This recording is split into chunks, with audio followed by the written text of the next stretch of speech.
राम के राज्याभिषेक के साथ श्री राम कथा का हुआ समापन। भक्ति गानों पर भक्त झूमकर नाचे। खबर उत्तर प्रदेश के मऊ जनपद से है, जहां बलिया मोड़ के पास काननगो सराय चक्के में श्री राम कथा का आयोजन लगातार 10 मार्च से चल रहा था और आज दिन सोमवार को कथा का समापन राम के राज्याभिषेक के साथ संपन्न हुआ है।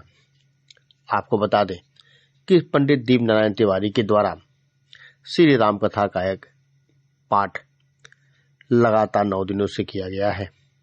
वहीं आज कथा के समापन पर भक्तों ने झूमकर भगवान को लुभाया, भगवान श्री राम को लुभाया और श्री राम कथा की आरती के बाद कार्यक्रम का समापन हुआ।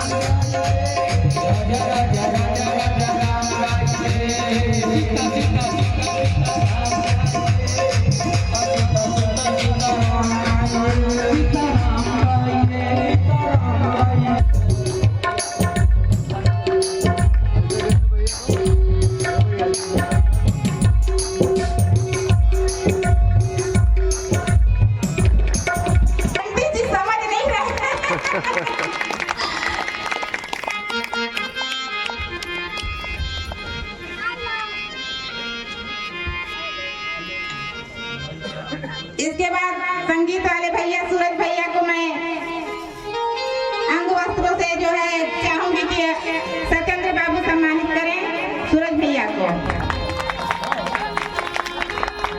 खड़ा हो जाइए सही।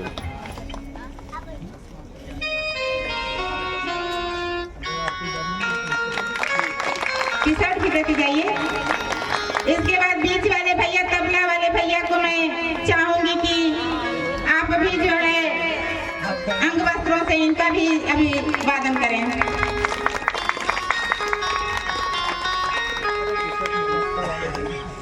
इससे जो है अभिनंदन हो। आप सबसे वैसे करते रहेंगे, इनका भी हम जो है अभिनंदन करते हैं अंग वस्त्रों से।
हरि ओम नमः शिवाय, ओम नमः शिवाय।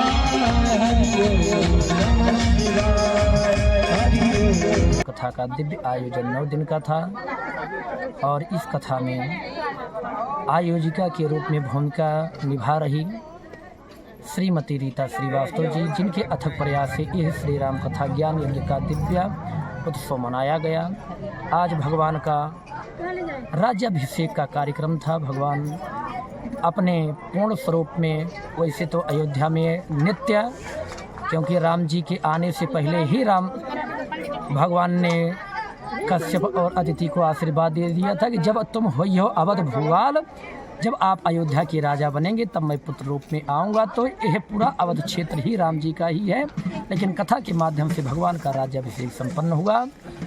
और इस कथा के विषय में पुण्यम पाप हरम सदा शिवकरम, यह श्री राम कथा जो है सभी कलयुग के कलमश को विध्वंस करने में सक्षम। और राम कथा कली बिटप कुठारी, एक राम कथा जो है कलयुग के कलमश को काटने में कुल्हाड़ी का कार्य करता है।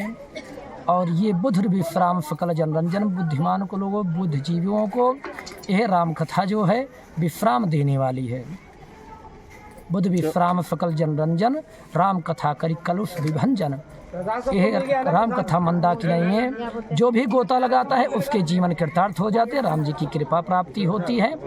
और कहाँ कहाँ लग नाम बढ़ाई, राम न सकहि नाम गुन गाई। हम कहाँ तक राम जी के विषय में कहें, राम जी स्वयं अपने नाम के विषय में कहने में असमर्थ हैं। भगवान की कथा के लिए सबसे पहली बात तो स्थान का छोटा होना, स्थान का बड़ा होना ये महत्वपूर्ण नहीं है। महत्वपूर्ण ये है कि आयोजक जो कथा का आयोजन करता है उसके हृदय में प्रेम कितना है। क्योंकि भाव का भूखा हूँ मैं, भाव ही बस सार है। और भाव से भजता जो मुझको भाव से बेड़ा पार है। जो भगवान से भगवान को भजता है, भगवान तो गीता में भी कहते यो यथा माम प्रपद्यन्ते तां तथैव भजाम्यहम्।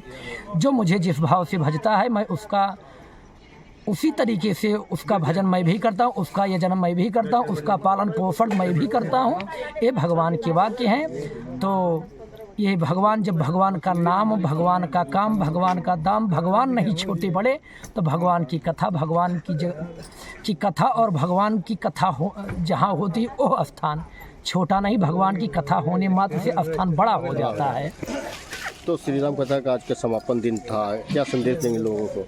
हम लोगों को यही संदेश देना चाहते हैं कि राघवेंद्र सरकार की नित्य निरंतर कृपा बनी रहे। और सबसे यही एक अनुरोध है कि एन केन प्रकारेण किसी भी तरीके से भगवान के चरणों में रति उनकी बनी रहे। भगवान को हृदय में बसाकर भगवान के भजन अर्चन बंदन को करते रहें। समय मिले तो 1 चौपाई, 2 चौपाई, आधी चौपाई, जो संभव हो, लेकिन मानस का पाठ जरूर करें। निश्चित रूप से मानस जो है कलि कामद गाई, यह कलिकाल में श्री राम कथा मंदाकिनी स्वरूपा है। इसमें अवगाहन करने मात्र से कल्याण हो जाता है। जिस तरीके से समाज का, इस क्षेत्र का, इस नगर का, इस जनपद का कल्याण हो, मेरी यही भावना है कि हम जा रहे हैं कथा को श्रवण करा करके।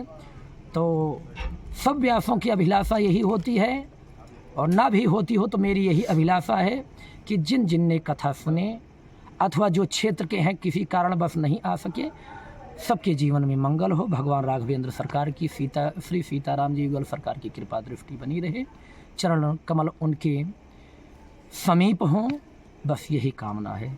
मैं ये कथा जो है ना किसी मकसद से नहीं रखी थी, और न ही मेरा कोई जो है मनौती था, और न ही कोई मेरा जो है मकसद था। मैं इस कथा और सत्संग से बहुत दिनों से जुड़ी हुई हूँ, और मुझे पता नहीं क्यों भगवान हमेशा प्रेरित करते रहते हैं। मैं एक पैसे की इंसान या आदमी नहीं हूँ, मैं एक तुच्छ प्राणी हूँ, लेकिन पता नहीं कैसे मुझे भगवान ऐसे ऐसे प्रेरित करके बड़े बड़े काम करवा देते हैं, मैं खुद ही नहीं समझ पाती। तो विचार कहाँ से आया? और विचार मेरे मन में ये आया कि मेरा घर इतने किनारे बना हुआ है और यहाँ पे लोग जो है जल्दी ऐसे नहीं आ पाते हैं, तो यहाँ के लोकेशन और यहाँ के लोग रहने वालों के बीच में कोई ऐसा सद्भाव नहीं था कि वो पूजा पाठ से जुड़ें या उस पूजा पाठ में उनको इतना ज्ञान नहीं था। तो मेरे हृदय में, मैं यहाँ 11 साल से रह रही हूँ, मेरे हृदय में ये बात आया कि कहीं न कहीं मुझे इस जगह कथा करवाने से हो सके कि इन लोगों के मन में ये विचार आए, ये भावना आए कि ये लोग राम को जाने, भगवान को जाने, पूजा पाठ को जाने। कथा में आने से जो है बहुत ही उत्साहित हुए और उनके मन में ये विचार आया कि नहीं, कुछ भगवान जो है और पूजा, जब भी पूजा पाठ का काम करती हूँ या जब भी कोई कदम पूजा पाठ के माध्यम से उठाती हूँ तो मुझे इतनी बड़ी बड़ी परीक्षा देनी पड़ती है, लेकिन उस परीक्षा से मैं घबराती तो हूँ लेकिन पार हो जाती हूँ, बहुत अच्छे तरीके से पार आ जाती हूँ। और इस कथा में भी बहुत बड़ी बड़ी समस्याएं आई तो मैं एक तरफ रख दी और उस समस्या को मैं भूल भी गई और इतना अच्छा लगा और इतना मैं उत्साहित और इतना मैं प्रेम भक्ति में डूब गई कि मुझे अपने शरीर का भी ध्यान नहीं रहा और इस माहौल का भी ध्यान नहीं रहा और मुझे इतना नहीं पता चला कि मैं राम के भक्ति में मैं इतना डूब गई कि मुझे इतना भी नहीं पता चला कि मैं क्या। मेरे गुरुजी भी बोले थे कि बेटा, इस जंगल में तू मंगल बहुत बड़ा काम करवा रही है और मेरा आशीर्वाद है कि तू सफलता जो है पूर्ण रूप से प्राप्त करोगी। तो आज वो सफल हो गया, मेरे गुरु का आशीर्वाद ही है कि मैं इतना बड़ा सफलता जो है मुझे